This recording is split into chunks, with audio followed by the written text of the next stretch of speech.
करा के बान्हब रखिया रे माई। अब के करा के बान्हब रखिया रे माई।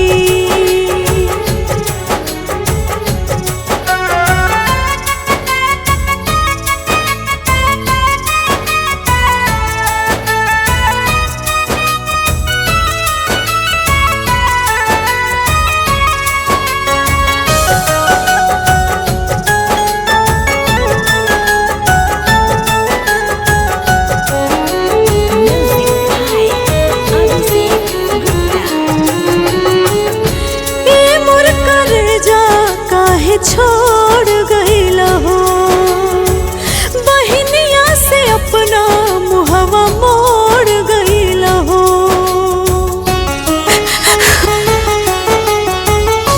ए मोर करेजा काहे छोड़ गईला हो बहिनिया से अपना मुहवा मोड़ गईला हो।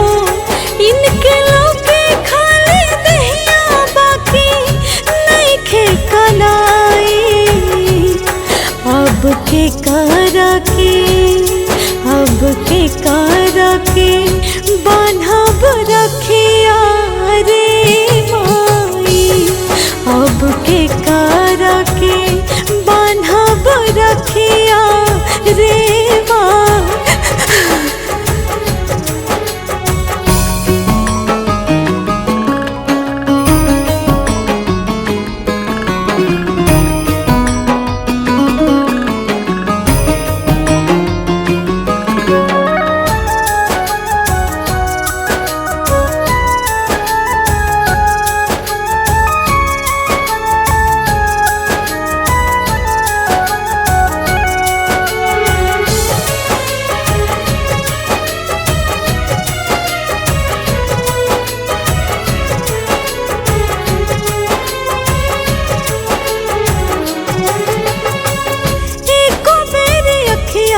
अपन खोल दिहता भैया हो भैया तनी बोल दिहता।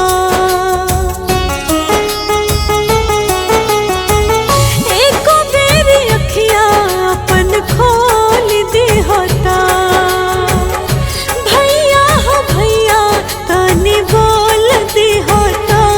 छछन जिंदगी भर मनवा चल